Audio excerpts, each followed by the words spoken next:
Podobno są takie rzeczy, które kupuje się oczami. I zaliczają się do nich również samochody. Także ten, który stoi dzisiaj w garażu. W ogóle nie miałem ani ochoty, ani jakiejś specjalnego przekonania, żeby go przetestować. Ale raz, jeden, jedyny. Zobaczyłem go na żywo na ulicy i stwierdziłem, muszę. Naprawdę muszę. Tak wygląda. Peugeot 308.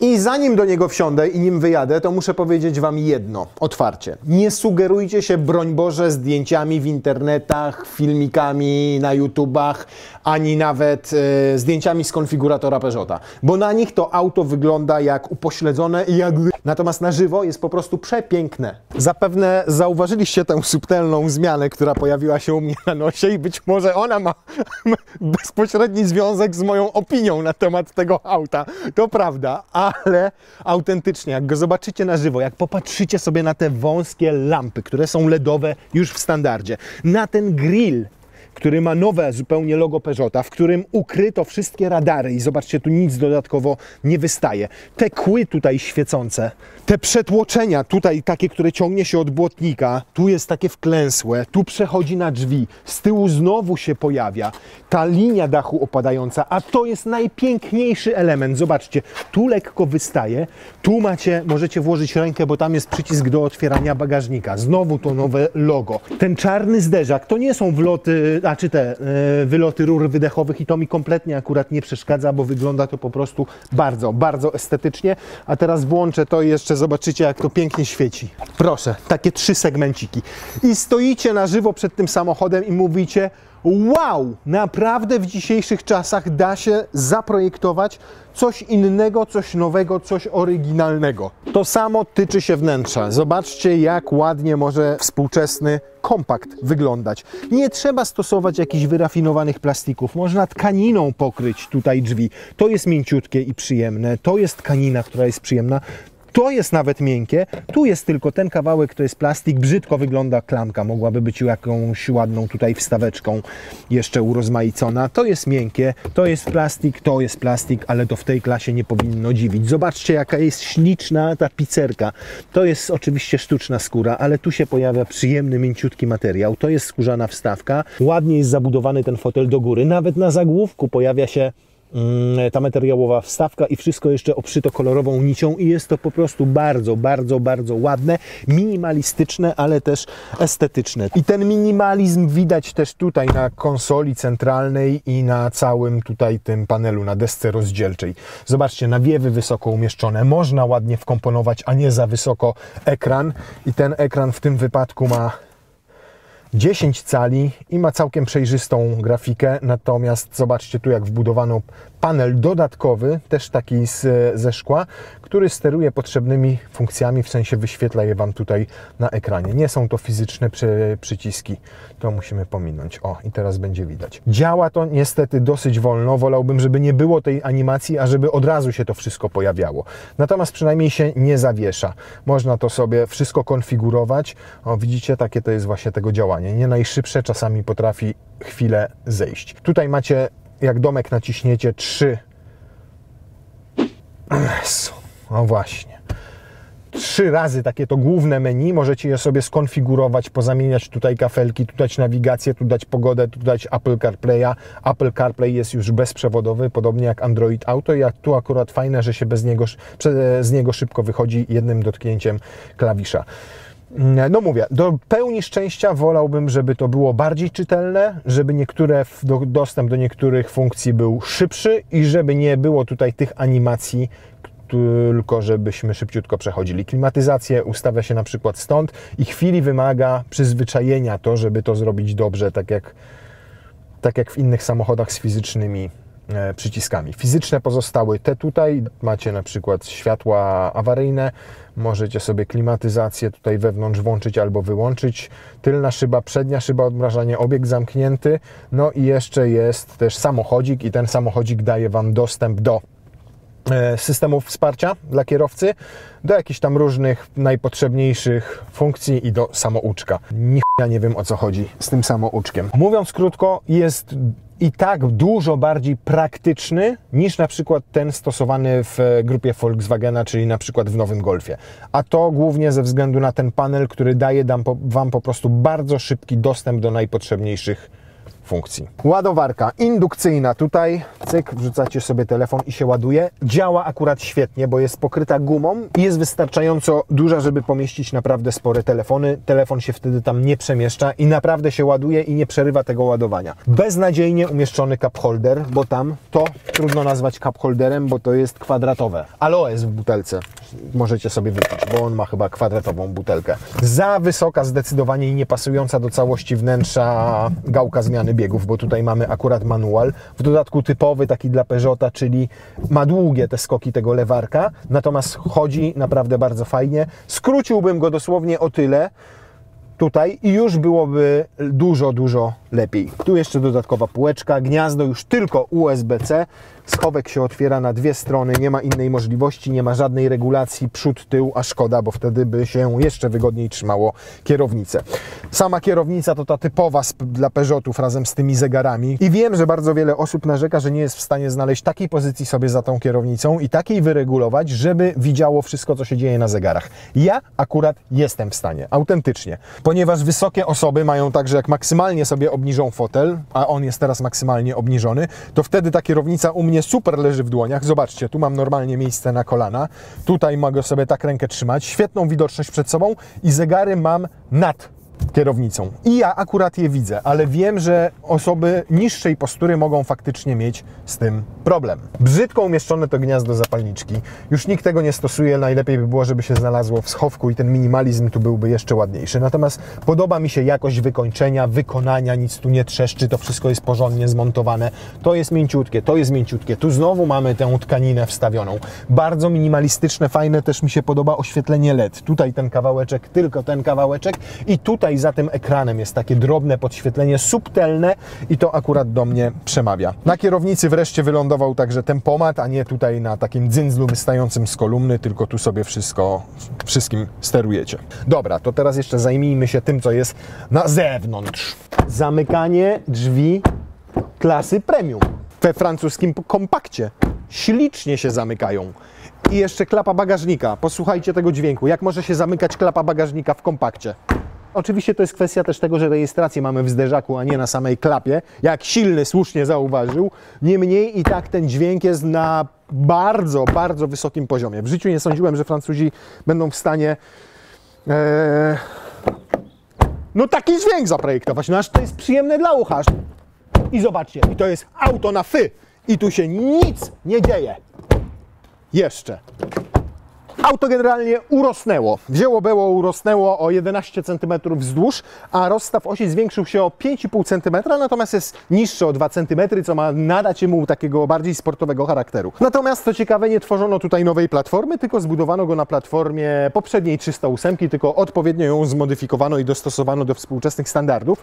Dostosowano tak doskonale, że bagażnik się zmniejszył w stosunku do poprzednika, choć samochód jest większy. Mianowicie teraz ma 417 litrów, a tam mieliśmy od 420 do 430, zależnie od wersji. Natomiast pod spodem znowu macie półeczki, dupeczki, pokrętełka, przegródeczki. Lepiej byłoby to wywalić i mieć dodatkowe kilkadziesiąt litrów na pierdoły. No ale teraz taka moda, że każdy musi mieć podwójną podłogę bagażnika.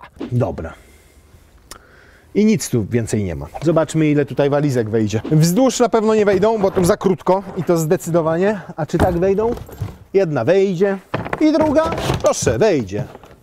A czy się zamknie? Czy się nie zamknie? Teraz ten dźwięk już nie był taki ładny i coś tu odstaje.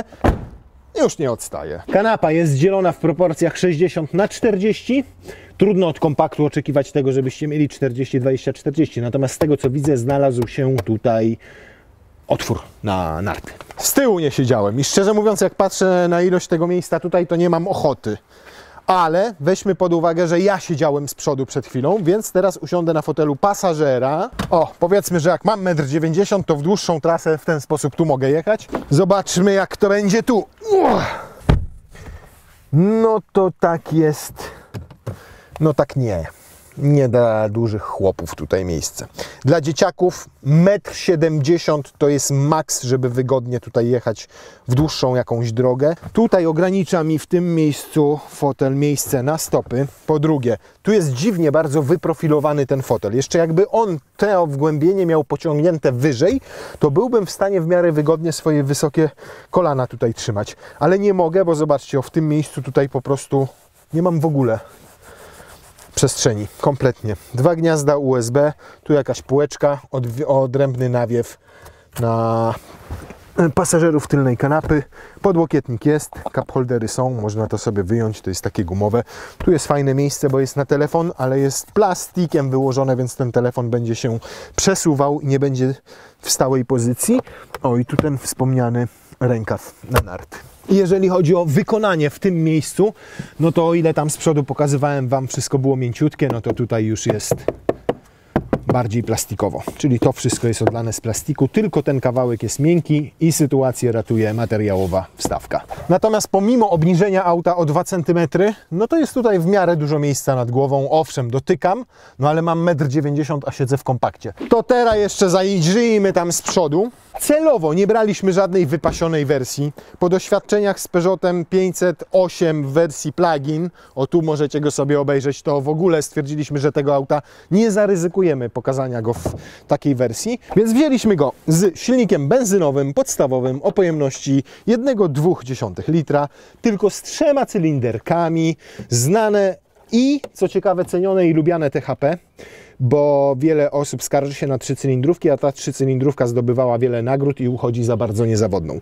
Występuje w 2 wersjach mocowych, jedna to jest 110 koni, my mamy 130 koni pożenione, jak już widzieliście, z manualem, żadnych mild hybridów, żadnych cudów, jest tylko system start-stop. 130 koni, 230 Nm i zobaczymy, jak to w kompakcie będzie zdawało egzamin.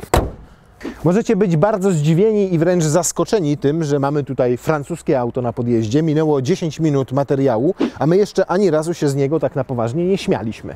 No więc teraz jest ten moment, kiedy możemy, ponieważ wyczytaliśmy w katalogu coś takiego. Od powstania Peugeot Type 1 w 1889 roku do prezentacji najnowszego 308 reflektory i tylne światła były kluczowymi elementami stylu. Czyli ten samochód na dobrą sprawę nawiązuje stylistycznie do P1. To teraz zobaczcie, jak wyglądała zajebiście P1. Zdobyła Red Dot Award za design.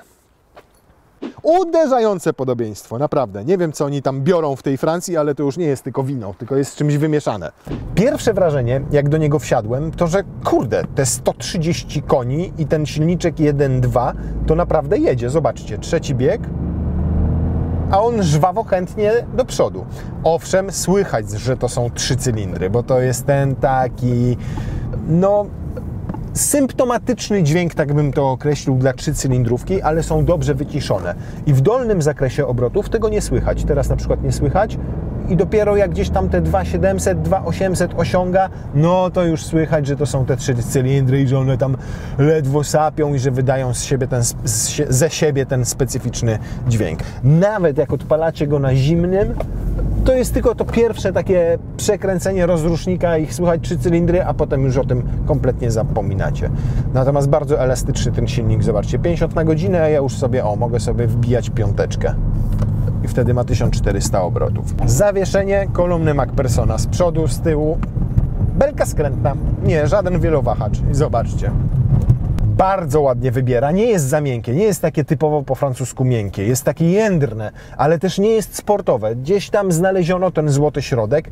Co ciekawe, nic tutaj nie furczy, nie lata, jest cicho od tego zawieszenia, nie ma się po prostu czego obawiać. Wiecie, jak to bywało z francuskimi samochodami, nie? Albo na takiej drodze płynęły, bo mieliście układ kierowniczy połączony gumką od majtek z przednimi kołami, a skoki amortyzatora miały 1,50 m, w związku z czym płynęło się po prostu jak kutrem rybackim podczas sztormu. A tutaj nie, tu jest wszystko tak, jak być powinno we współczesnym, nowoczesnym samochodzie.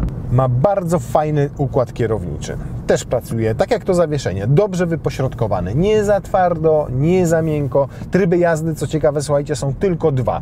Stwierdzili, że nie ma co kombinować, jeżeli chodzi o 130 koni i silniczek 1.2 i bardzo dobrze. Macie tylko taki i macie taki. Eko i normal. Natomiast te zegary tutaj, jeżeli chodzi o informacje, które wyświetlają, no trzeba się trochę do tego przyzwyczaić. Można to sobie wszystko poustawiać tutaj z poziomu tego ekranu, jest dostosowanie wyświetlaczy. Nie można tego robić w trakcie jazdy, można to zrobić sobie tylko podczas postoju.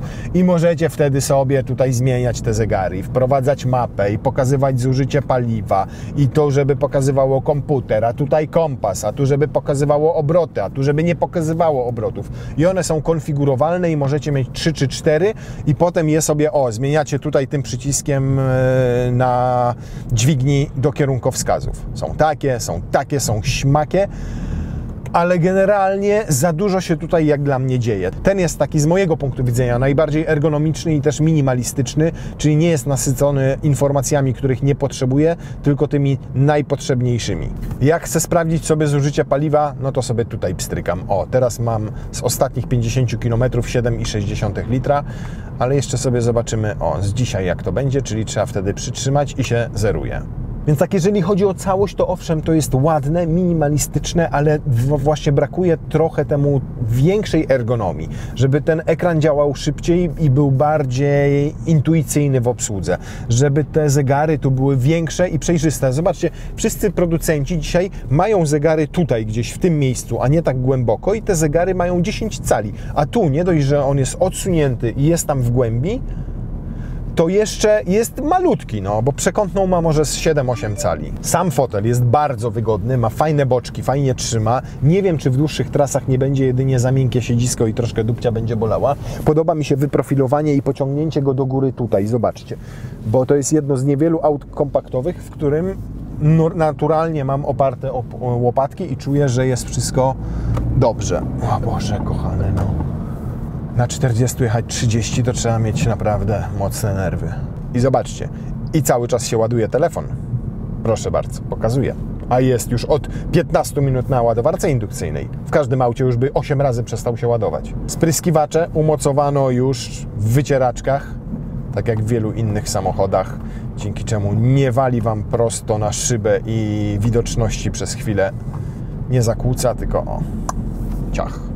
I odbija kierowniczkę. Tu dojeżdżam do pasa, a on nie pozwala przekroczyć linii. A tu pozwoli? Nie czuję. Pozwoliłby. No dobra, czas na 0-100. 130 koni i 1300 kg. Nie ma co się spodziewać jakichś rewelacyjnych wyników, ale ponoć jest to sensownych 9 sekund i 60. Brzmi to całkiem nieźle, zważywszy, że mamy do czynienia z samochodem kompaktowym. A przecież kompakty jeszcze niedawno, jak robiły setkę w 12 sekund, to było coś. Oczywiście oprócz hot hatchy. Jak wiecie, jestem mistrzem manuala, więc spodziewam się, że pobiję ten wynik fabryczny jakąś 1 sekundę.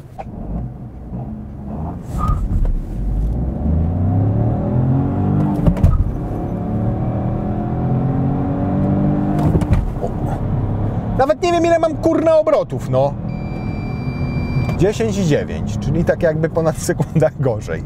Ale jest ślisko, to jest wina tego, wiecie, i opon, i silnego, który siedzi z tyłu. Dobra, silny, wysiadaj. A wiesz co, ja też wysiądę, tylko ty wsiądź tu na moje miejsce.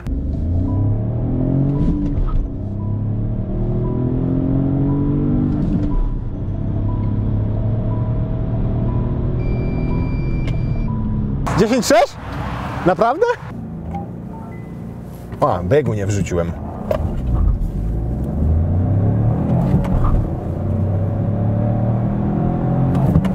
$11,1. Co jeden to lepszy, naprawdę. Prawda jest taka, że nikt nie kupuje takich samochodów po to, żeby się nimi ścigać. Wynik przyspieszenia od 0 do 100 jest podawany orientacyjnie. Plus minus 8 sekund. I wierzcie mi, że i tak nigdy nie będziecie próbowali tym autem ścigać się z kimkolwiek ze skrzyżowania, chyba że nie wiem, z matką pchającą wózek z dzieckiem. To do tego się może rzeczywiście nadawać i tutaj może spełnić swoją rolę. Natomiast jeżeli chodzi o mierzenie się z innymi samochodami, po prostu nie ma to najmniejszego sensu. Istotniejsze będzie dla Was to, że jedziecie na trójce 60 i jak zaczynacie dodawać gazu, no to czujecie, że on rusza z miejsca, a nie, że ciągnie ze sobą kotwicę. Oczywiście jak załadujecie go bagażami, dzieciami, żoną, która dopiero co zjadła kolację, no to możecie tak, być pewni, że ten wynik wydłuży się o dobre 3 sekundy na przykład, nie? A jeżeli to komuś poprawi humor, to tak, Bąk nie umie jeździć automatem. Natomiast umie skręcać, o. I kurczę, zobaczcie, nawet no, kontrola trakcji działa, ale bardzo niepostrzeżenie, nie blokuje żadnego koła. Tu jest sucho i zobaczcie, patrzcie jak ładnie on się trzyma. O, i teraz włączamy się do ruchu i co? I na końcu pasa będziemy mieli 120? Udało się! Yeah! To teraz sobie wrzućmy tryb Eko. Tu jest Eko, tu jest Eko. To sobie zresetujmy. Dobra, 121, tryb Eko. Mamy tutaj coś takiego, co nazywa się Assist. I co? Jak ten Assist się włącza? O, jest, 120. I proszę bardzo, i jedziemy sobie. Naprawdę jak na kompakt jest nieźle wyciszony. 120 na godzinę na autostradzie i tak, drobne szumy powietrza, słyszę tutaj przy słupkach A i trochę tam silnik i może trochę szumu opon, taki miks tego wszystkiego. Ale i tak jak na samochód tej klasy i tego pokroju jest nieźle, a może nawet bardzo dobrze. Na 6. biegu ile mamy? 2400 obrotów, więc też bardzo sensownie przy tych 120. Spalanie za chwilę zobaczymy, bo teraz mam wyłączony komputer, muszę o tutaj naciskać. 5,6 litra, średnia 116 na godzinę i z moich obserwacji wynika, że to zużycie paliwa właśnie takie będzie, około 5,5 litra. Powiedzmy od 5 do 6 zależnie od warunków panujących na drogę. Czy będziecie musieli czasami przyspieszyć, żeby wyprzedzić tira, czy będzie padało i będzie zimno, więc będzie musiało chodzić ogrzewanie, albo będzie ciepło i będzie musiała chodzić klimatyzacja. No to będą te wahania takich kilkudziesiętnych litra. Ale średnio to 5,5 można przyjąć. To, czego mi brakuje w tym jednym konkretnym egzemplarzu, to automat. Bo naprawdę już w takim samochodzie, za który trzeba zapłacić ponad 100, to fajnie byłoby nie musieć majtać co chwilę między 3, 1, 2, 4, 6, 5 wstecznym i tak w kółko golone. Jest tu automat, można mieć dokładnie ten silnik, czyli 130 koni, 1,2 THP, ale kosztuje ten automat 9,5 tysiąca złotych, co naprawdę jest grubym przegięciem, bo u konkurencji można mieć już automat za 6-7 tysięcy złotych i to gdzieś tam się mieści w racjonalnym rozumowaniu, ale 9,5 tyle to kosztuje tarcza hamulcowa ceramiczna z zaciskiem do Porsche 911. No, idzie tu i to chyba lepsza technologia niż peugeotowski automat, nie? Tak czy siak, zahaczyliśmy o ceny, więc czas o nich porozmawiać. Najtańszy Peugeot 308 nowy kosztuje 96 tysięcy złotych. Dostajecie wówczas silniczek 1,2 THP, ale tylko 110 koni, a nie 130. Natomiast wyposażenie jest już całkiem niezłe, bo macie już tam i LEDowe reflektory, i bezkluczykowe odpalanie samochodu, i nawet ten ekran już jest, i jest klimatyzacja automatyczna dwustrefowa, więc wstydu na dzielni nie ma. Natomiast są tylko 16-calowe stalowe. My stalowe, 16-calowe stalowe felgi, a nie aluminiowe. To jest wersja Allure Pack i ona już jest naprawdę super wyposażona. Z tym silnikiem, w tym egzemplarzu auto kosztuje 113 tysięcy złotych. I patrząc obiektywnie na to, ile dzisiaj kosztują auta, jak są wyposażone, to uważam, że to jest całkiem rozsądna cena. Szczególnie, że naprawdę to auto może się podobać i to bardzo. Designersko jest naprawdę cudne z zewnątrz. Oczywiście pytanie, jak to za 5-6 lat będzie wyglądało, czy się nie zestarzeje ta stylistyka. Jest bardzo dobrze jakościowo zrobione. Jest takiego coś w tym aucie, że siedzicie w nim i czujecie się, może wyjątkowo to za duże słowo, no bo on nie ma 250 koni. Może będzie wersja GT, czy tam GTI, no to wtedy będzie naprawdę fajne. Ale czujecie się tak fajnie. Ten samochód po prostu cieszy. Jedziecie nim i jesteście zadowoleni, że macie Peugeota. Być dumnym z posiadania Peugeota. Kiedyś to było tak, jakby być dumnym z posiadania grzybicy na nogach. A dzisiaj to jest naprawdę coś. Bardzo udane, fajne auto. Jeżeli szukacie normalnego, zwyczajnego, kompaktowego samochodu do jazdy na co dzień i motoryzacja jakoś specjalnie Was nie jara, to jest bardzo dobry wybór. Tylko jeżeli faktycznie motoryzacja Was nie jara, to wątpię, żebyście oglądali karoserię.